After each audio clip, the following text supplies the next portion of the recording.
introduce the person who's going to introduce the panel. A lot of us think about downtown, well, when we have to. Or, of course, when we come here every Monday for these meetings. But one of our fellow members has spent decades thinking about downtown. I'm talking about A.J. Robinson, who is president of both Central Atlanta Progress and the Atlanta Downtown Improvement District. His job is to strategize and advocate for the development of downtown, not just development as measured by how much concrete is poured, but also measured by the growth and the vitality and the diversity of neighborhoods. Those of us who've lived in cities with energetic cores have always dreamed about Atlanta joining the ranks of, say, London or New York, places where people live downtown and visit in the evenings and weekends, and not just when there's a game or a concert.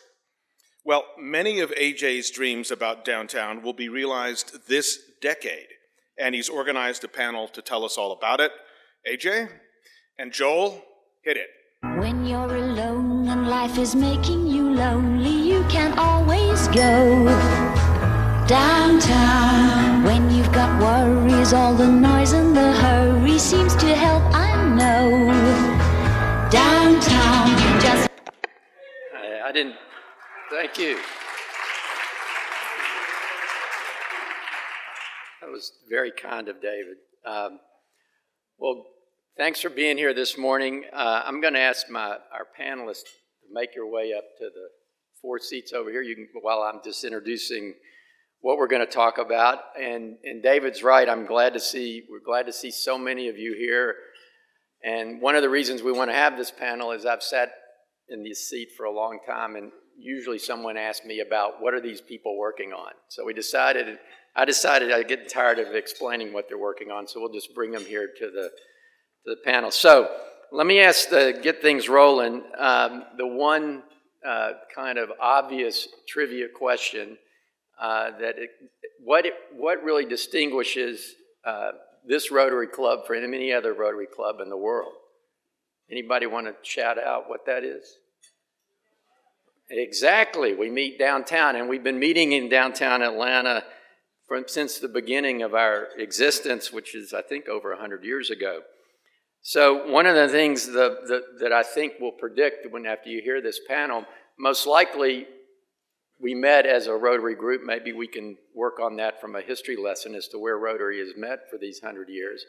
But most likely we met somewhere where one of these folks are developing a property. So the panel probably didn't look like our guys from 100 years ago, but my guess is that I'm going to make a forecast that sometime in the next 100, my guess is we'll be meeting in one of their developments. We'll decide where we want to meet after we see all the pretty pictures today. But one of the other things that distinguishes us is from 100 years ago, we probably all walked to the meeting because there was no Buckhead, there was no Midtown, there was not even Peachtree Center, believe it or not. Everything was concentrated in the southern part of what we call South Downtown now, and most likely everybody walked to the Rotary meeting. So what we're going to do today, before I introduce our panelists, I thought that we should take just a moment and recognize those folks, a couple of folks, and I made a list here of folks who've really developed something downtown that really changed our community. And I'll mention 2 names from a long time ago. One was Joel Hurt, who built the Hurt Building and lived in Inman Park and built the first streetcar right out here on Edgewood. It took him from Inman Park to the Hurt Building, just right up here. And Hurt Building is alive and well and still impacting our community. And the other was Asa Candler, who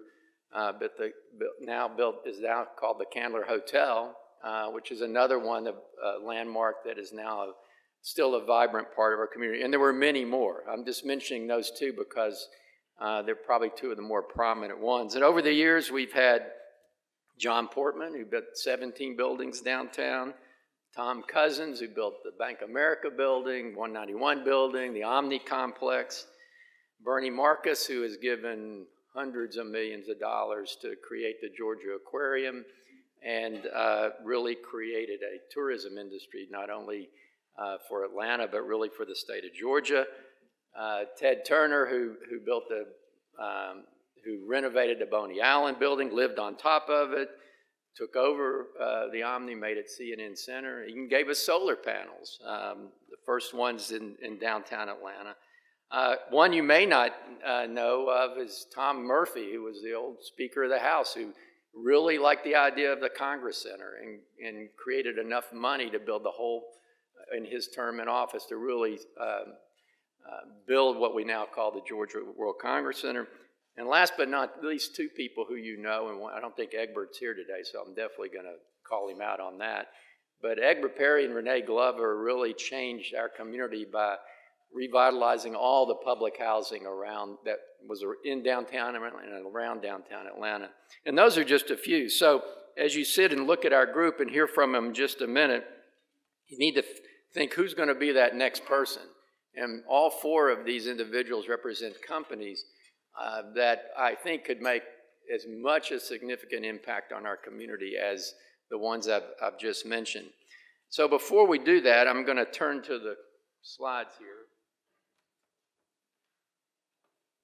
This is a picture of Broad Street Plaza. If you haven't been there recently, then you're welcome to come. And let's see, just a few statistics, because I know many of you do, as David said, come to Rotary and maybe aren't that familiar with our community. But despite what you might read in the headlines or someone may tell you about downtown, we have over 32,000 residents, 17,000 housing units, a lot of university students, a lot of jobs, a lot of daily visitors, and a lot of hotel rooms and a lot of folks coming here to do business. This next slide, just to lay the groundwork for our panel, this is a picture of bird's eye view of downtown. So you're going to first hear from David, who's going to talk Carter down there in the blue. That's called Summer Hill. Most of you remember it as the old baseball stadium. I don't think anybody here remembers it as it used to be, an older residential community, but before the baseball stadium, it was a very vibrant community.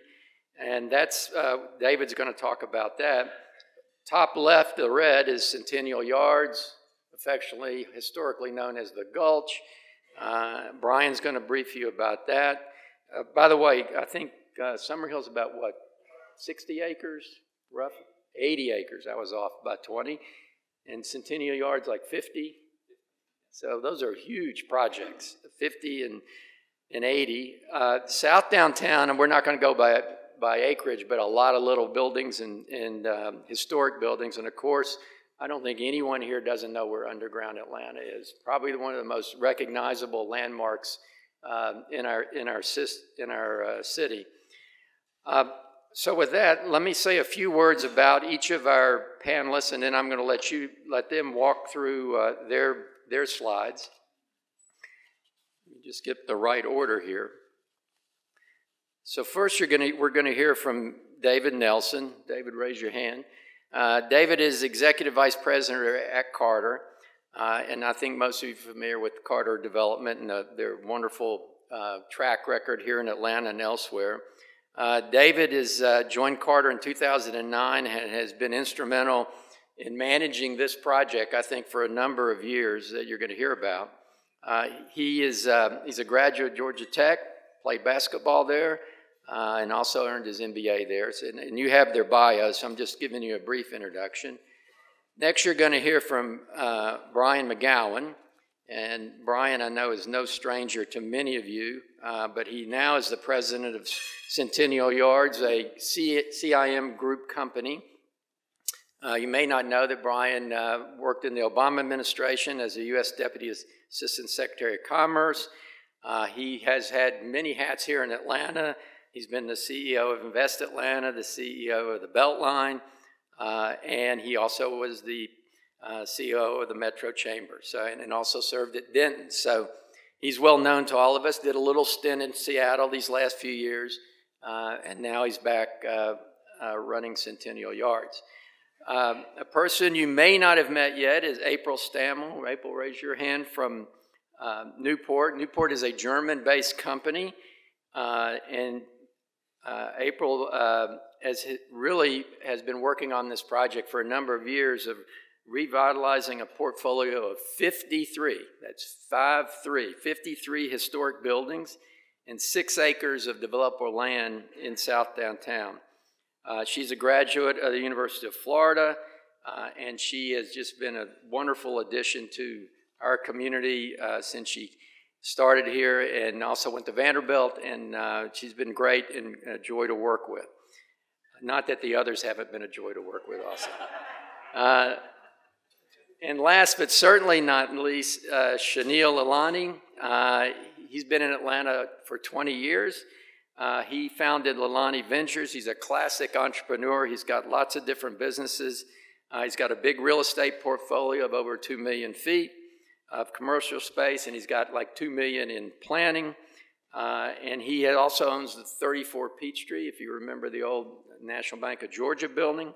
And he's got just his hands in a lot of different businesses around Georgia. So with that, I'm going to let them all introduce their projects. I'll ask a couple of questions, and we want to make sure we got such a great crowd here this morning that you guys have plenty of time to answer them. So David, I'm going to give you the clicker.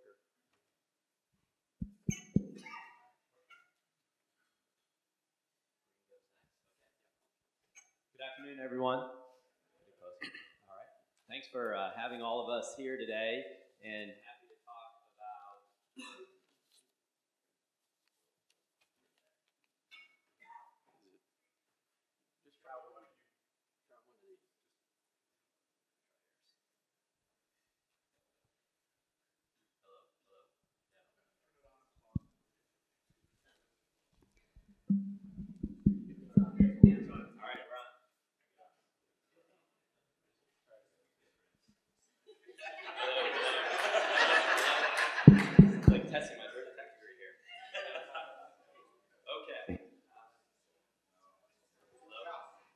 Does this one work?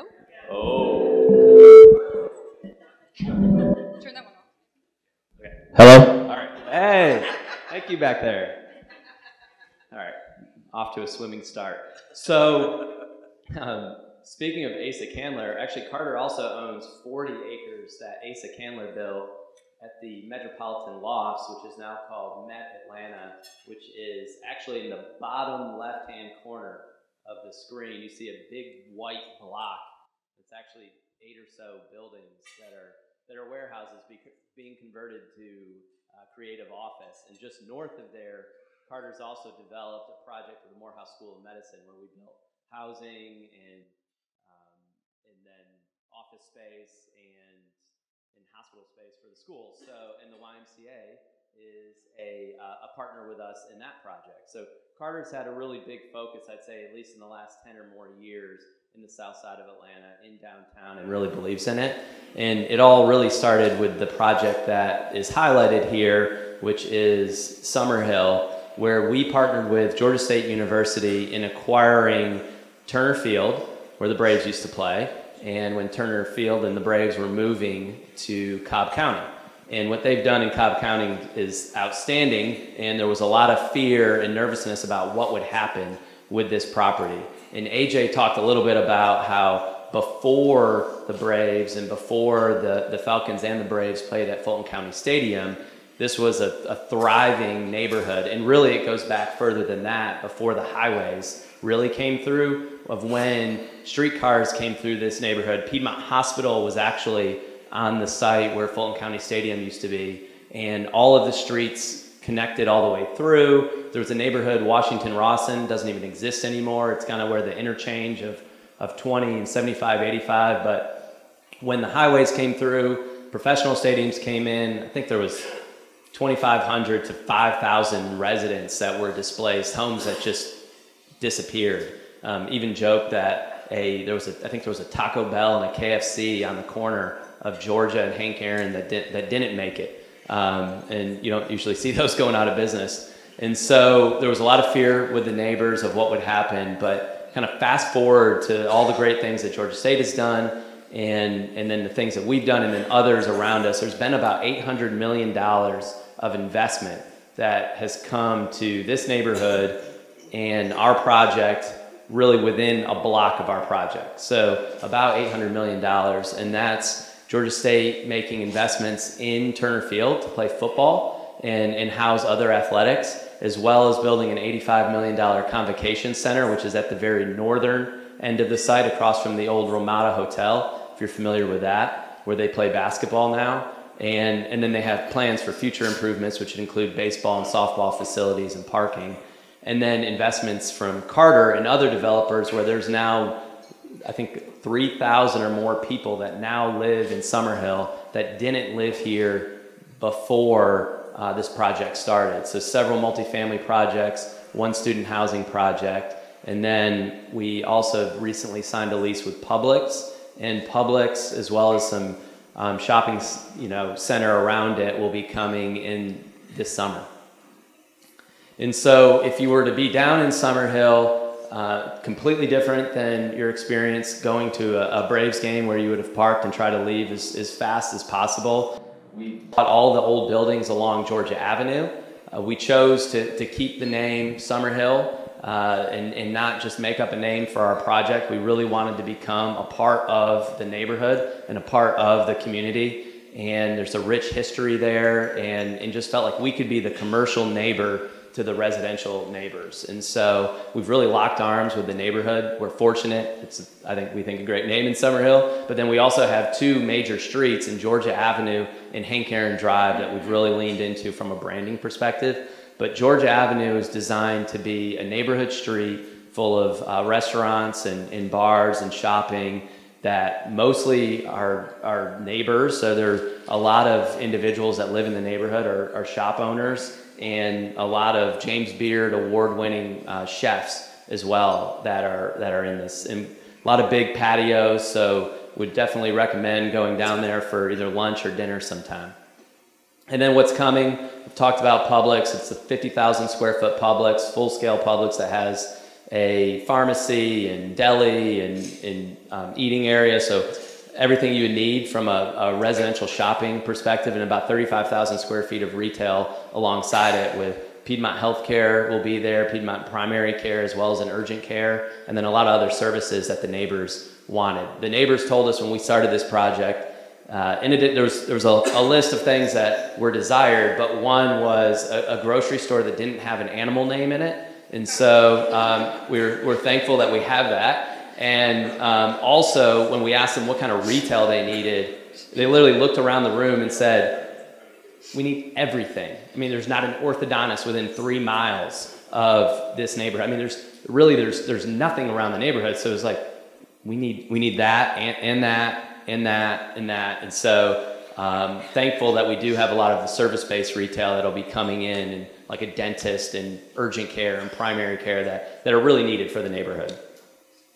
And then lastly, other things that are coming, we'll be opening our most recent restaurant in Southern National, which is a James Beard award-winning restaurant down in Mobile with Reggie and Dwayne. Dwayne used to live in Mechanicsville, which is near us, and he's the chef. That's the top right corner. They should be opening. It's almost impossible to say when a restaurant's going to open. We thought they were going to open in November, and they didn't want to get their liquor license in November and then have it for a full year and whatever. So now they're going to be open in like May probably.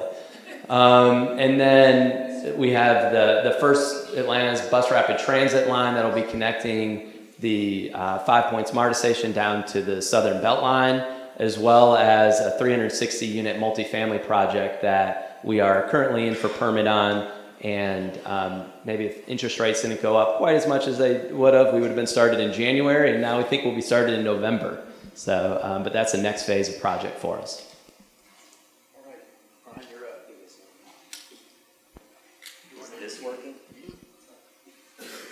Hello? Still how you use it? There we go. You can use this. You can introduce this. South Downtown Snapshot. So, but Am I going next? You're going. okay. So that's you. That's all of us. Oh, it's all of us. Yeah, there we go. Okay. I hadn't seen this slide before. Hey, everybody. What you're looking at there in red, and it just died again. doing back there, guys? Testing? Okay. No more beers back there, guys. Doing shots every time it doesn't work or something like that. Yeah. Okay, so this is my little baby here. So this is, you're looking at about 50 acres, what will be 8 million square feet. Half of that will be commercial, so office and F&B, and the other half will be residential. So that's a lot of residential. So that's about 4 million square feet of residential. That's about 4,000 apartments. That's 6,000 or 7,000 new people living downtown, right? So that's like, it's going to be a new neighborhood. This is the project, as many of you know, is a joint venture between CIM Group, which is a Los Angeles-based company, and Tony Ressler, who owns the Atlanta Hawks. Tony represents 40% of the investment of the project, and I see my Hawks colleagues here. We refer to each other as cousins because our bosses are brothers. So I don't know if that actually works. So maybe we're closer than cousins, right? So here, starting in the south, so you'll see a building here that says 125. For those directionally challenged, it's the bottom of the page. That's south. 125 Spring Street is a residential building. That was the Southern Railway's headquarter building. So that's been renovated, 162 apartments. We started leasing that 2 summers ago, and they leased up in 45 days.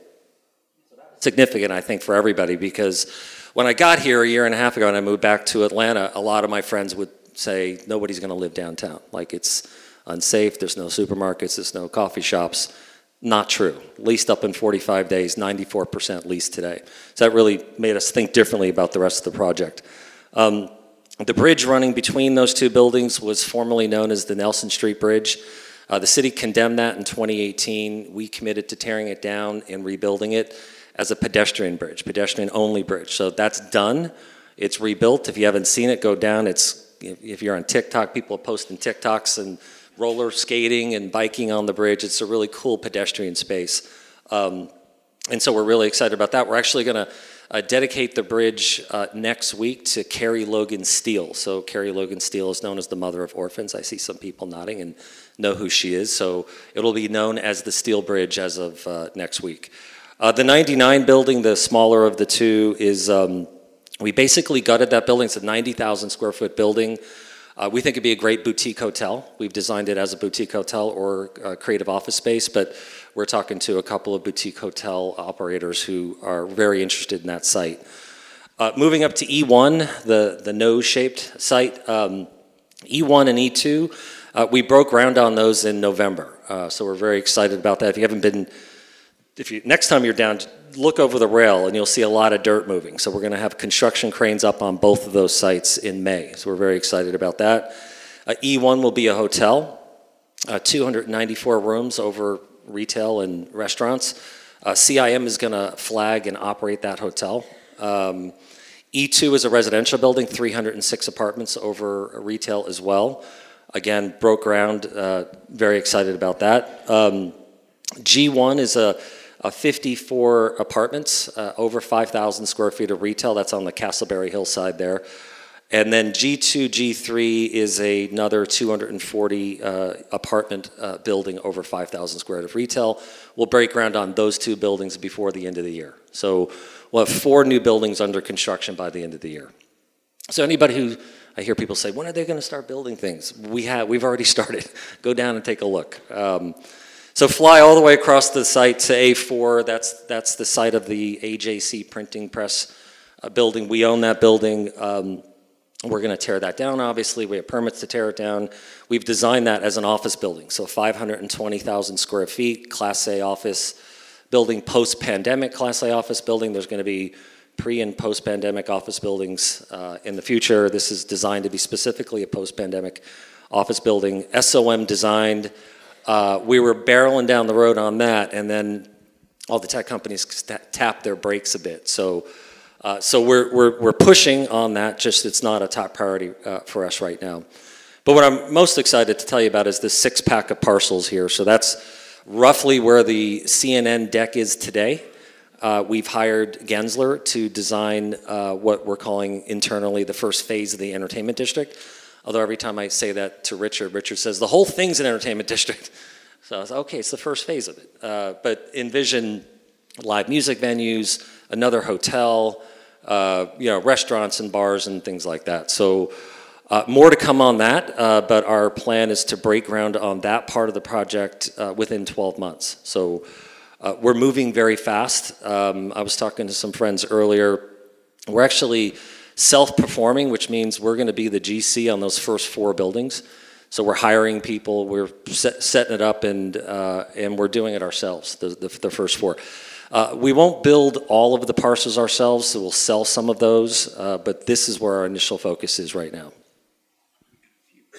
Oh yeah. Let me just run through. So that's the 125 building, that's the 162 apartments.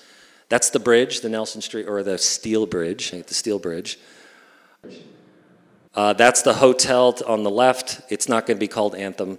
I told him to take that out. The building on the right is the residential building. This is that long, skinny site on the Castleberry hillside.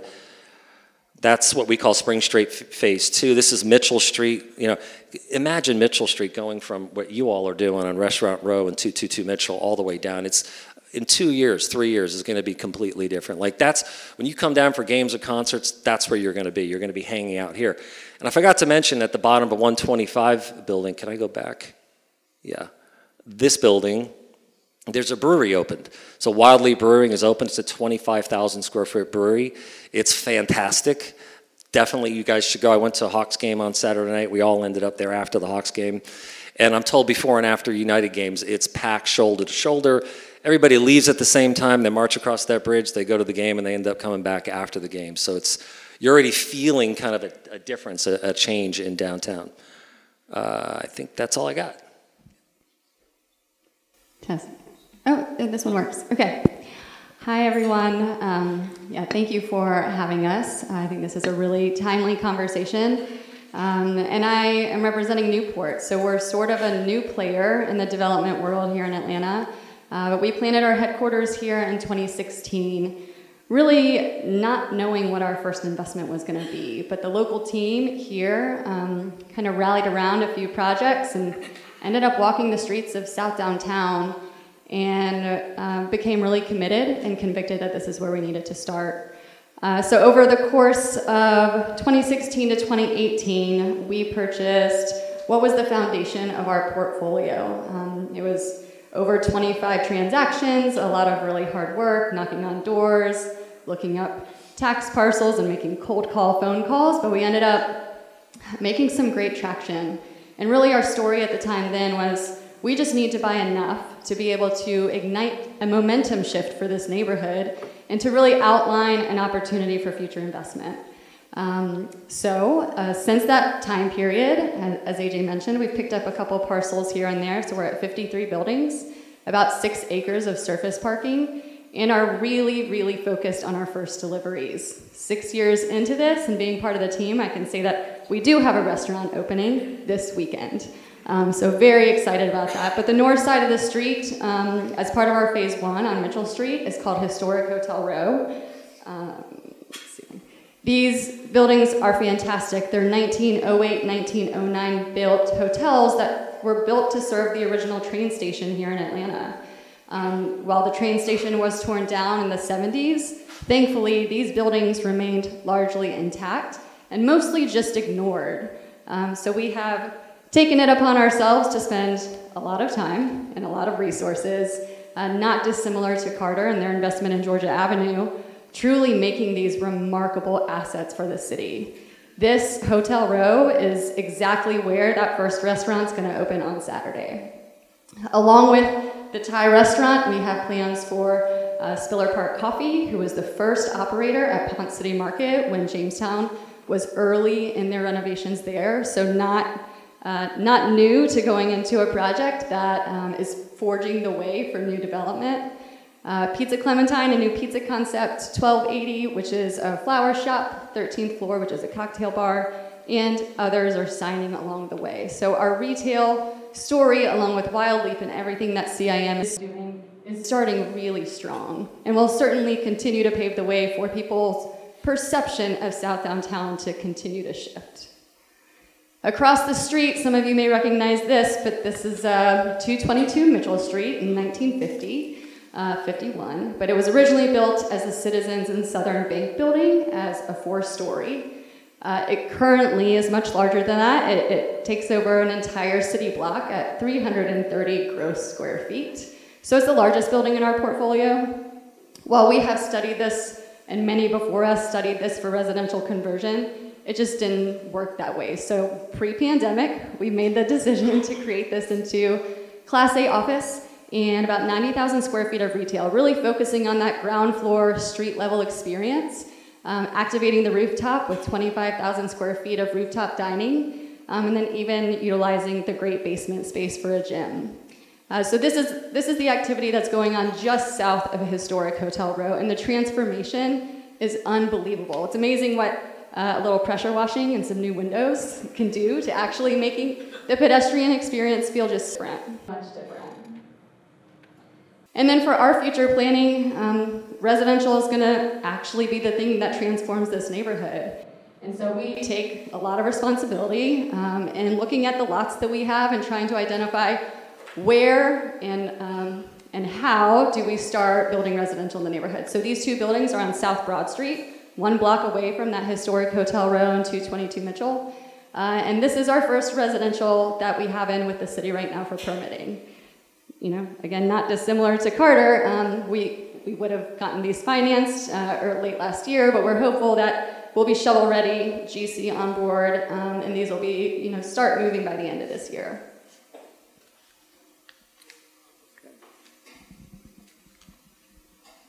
Mine work? All right, it works. Hey guys, thanks for having me. My name is Shanil Lalani, and I'm the owner and operator of Lalani Ventures. I bought the property about 2 years ago, and as underground, most of you guys have probably already know that what it means to the city. How, you know, back in early 2000s, underground used to attract about 8 million people a year to the property. So I would say that as, you know, development properties could take several years to be developed.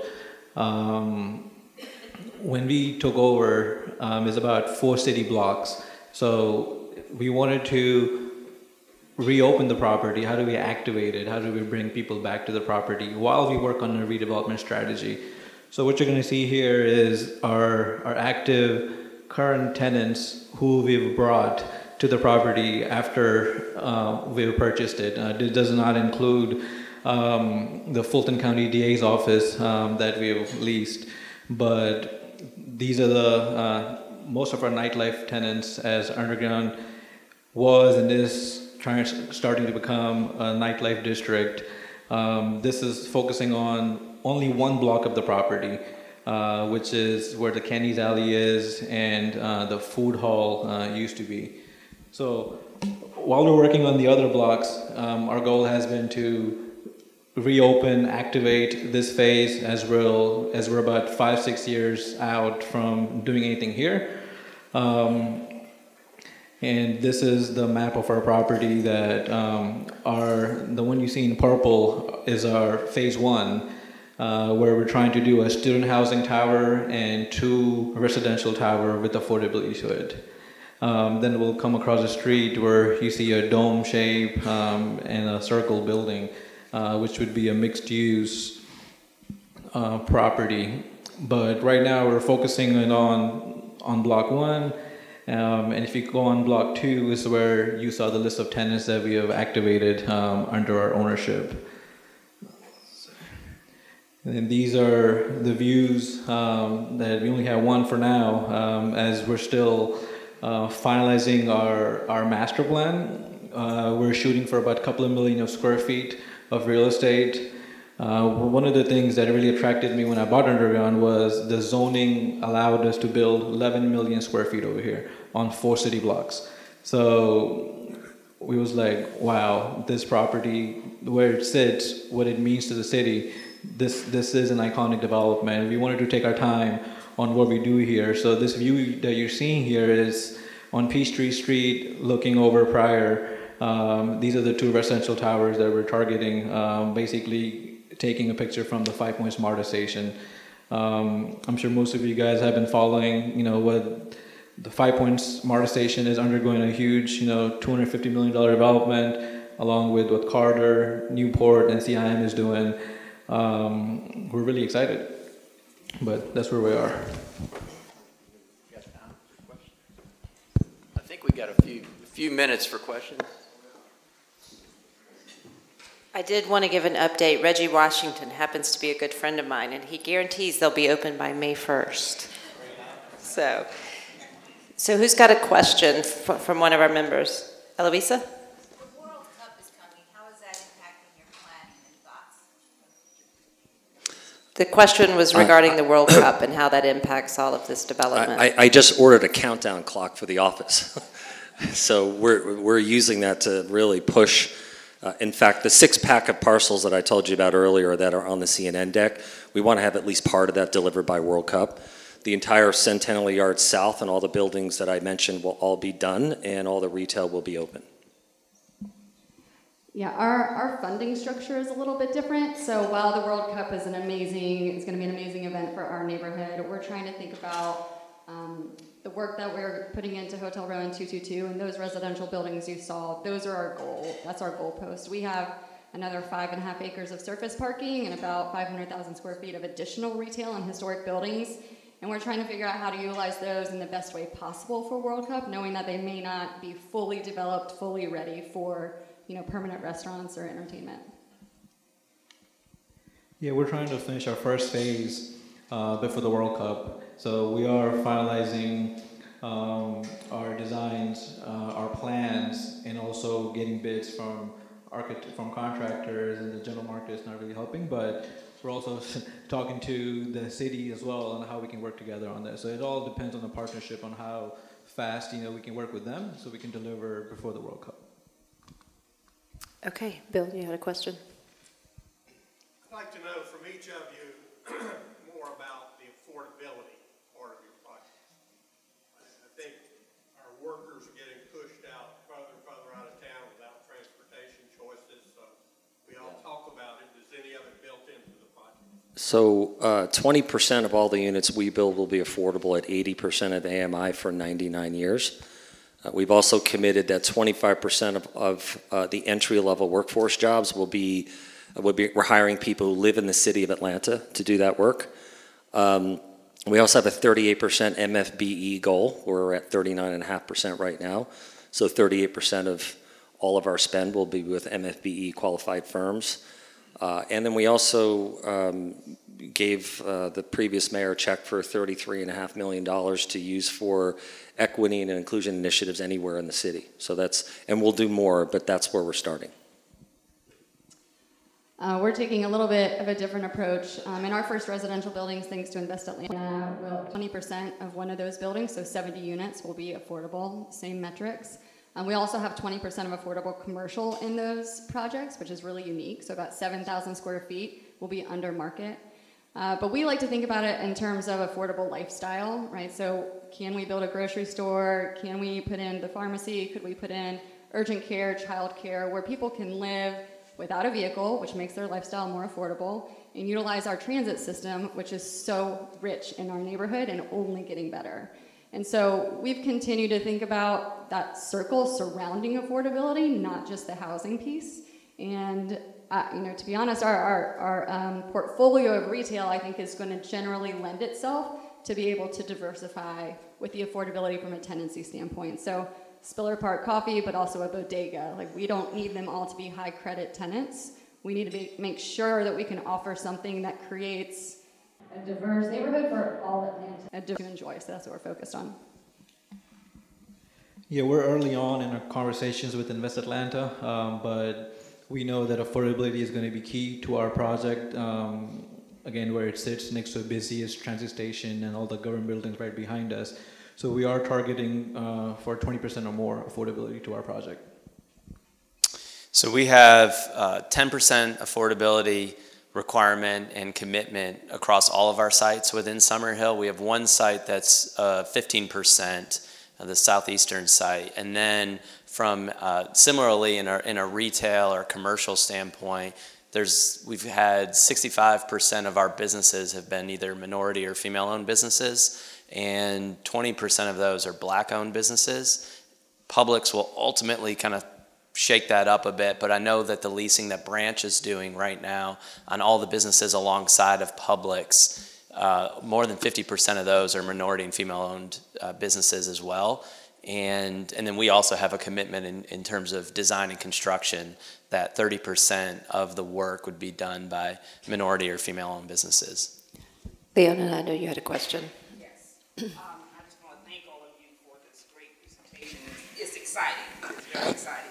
And Ryan, you alluded to this, and David. And I'll start with this. While the train has already left the station, to some degree, what percentage of opportunities are still left for MFBEs? You referenced it, David referenced it, April, you didn't yet, and Shanita. And maybe you could say what that is for everybody who's not as... Minority female business enterprises. Just in case there's any clarification needed. Yeah, I will say the opportunity for our project is enormous, and we're having some of those conversations. The two first projects, Historic Hotel Row and 222, that's fairly well baked, and we've done a decent job there. We have a lot of room for improvement, and so with those Broad Street projects you saw on any future project, which is still about 80% of the work we have to do, it is going to be a heavy focus on incorporating that into our project. So we've developed about half of the property so far. About $800 million has happened, but there's over $1 billion remaining. We've got about 6 or 7 vacant sites still that we're continuing to develop. So both from ongoing business perspective, but then also construction perspective. There's still a long way to go and a lot of opportunities. And we were regularly holding quarterly neighborhood meetings, and now, well, we go to every neighborhood meeting, every Summerhill neighborhood meeting where we're with the neighborhood and businesses can interact with us, but then we also host quarterly meetings ourselves so that we don't take over the neighborhood meetings. Dennis, and then over here.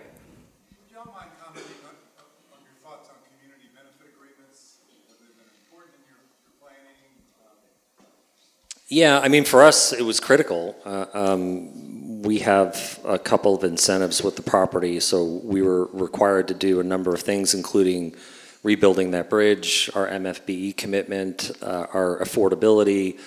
We're also going to build a police substation, a fire station, and interestingly enough about our community is that we're not displacing anybody because it's parking lots. There's nobody there, but we work very closely with the neighborhood associations to make sure that they are aware of what we're doing and part of what we're doing. For example, 404 Day, we're dedicating the bridge. I mentioned Steel Bridge. We're doing it with the surrounding communities, and our partners are all going to be part of that as well. So we're constantly reaching out to the community to make sure that they're aware of and part of what we're doing, in addition to those commitments. We had a question over here.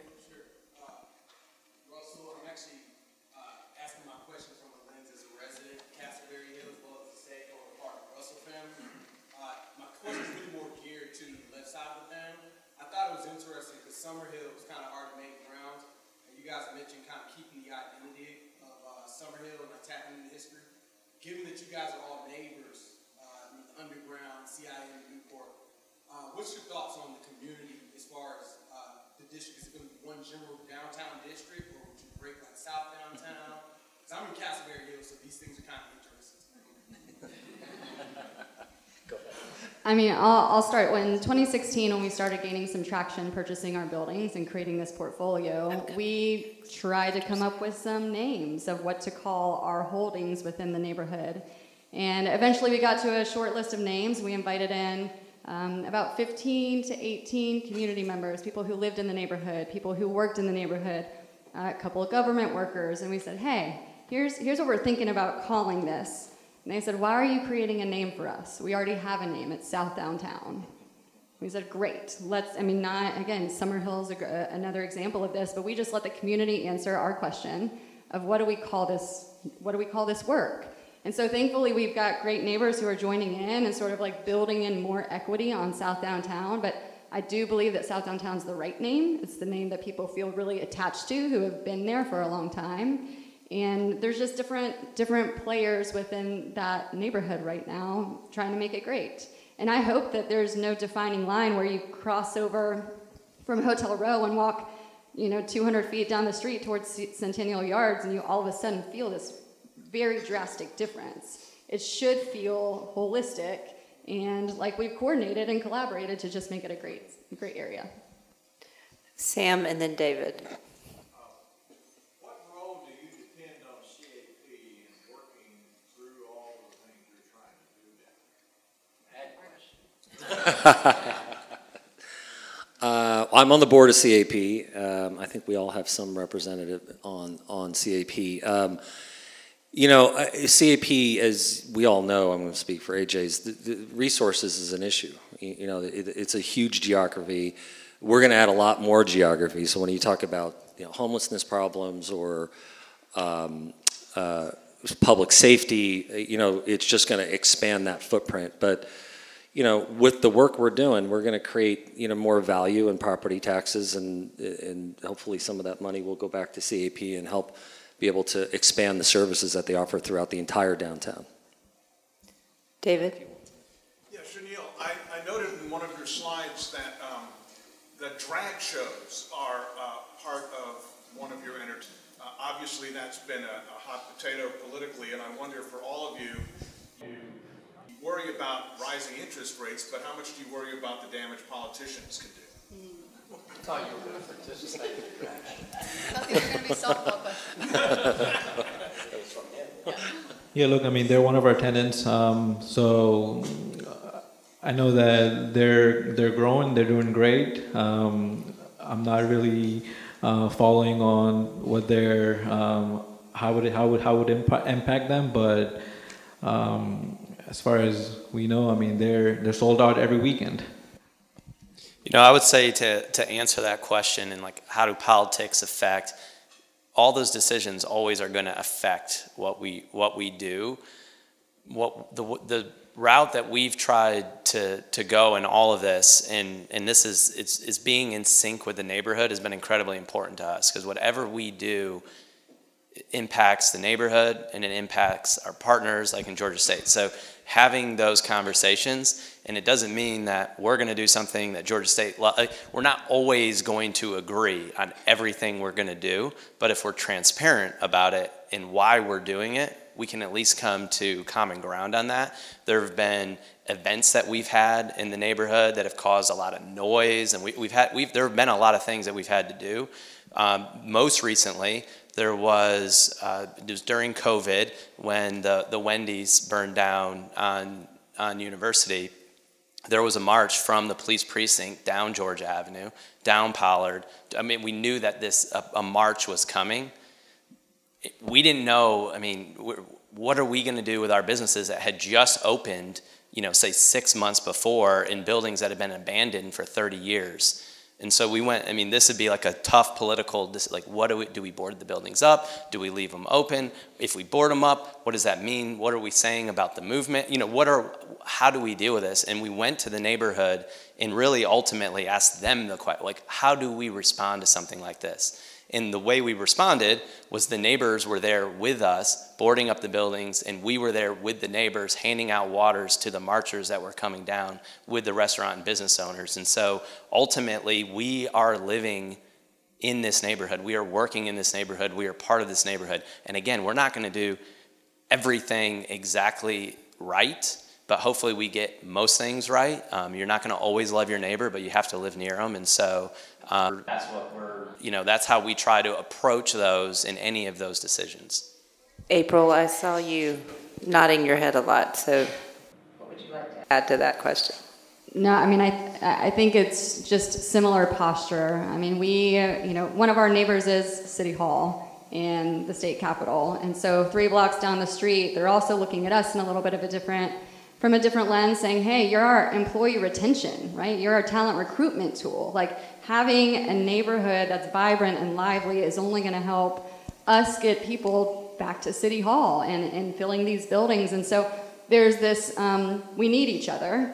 And so I think from us, the political will is really a work with just as much as it is with the neighbors. I mean, we have to, we just have to be in that office and we have to understand their priorities and try to figure out how we get what we want and they get what they need. And I'll just add a couple of things there. One is some of the prospects that we've talked to have expressed concern and pause about like our guns everywhere laws and things like that. They're very concerned about that. I've been in meetings in Los Angeles with some very high-level executives who bring that up about Georgia. So that's an issue for us. And then, at the local level, it's less politics and more policy with regards to like permit processing. We're going to be pushing an enormous amount of permitting through the system, and I don't think it can handle it. And we're working with the city to try to figure that out. And then some of you probably just seen recently the little impasse between MARTA and the city of Atlanta. That doesn't help us. That's terrible. When you have two government entities that are fighting with each other and taking shots at each other, and we're looking for a transit station to be renovated across the street from our properties that we're putting investment into, things like that have to stop. Well, please join me in thanking this panel, and we will see you next Monday.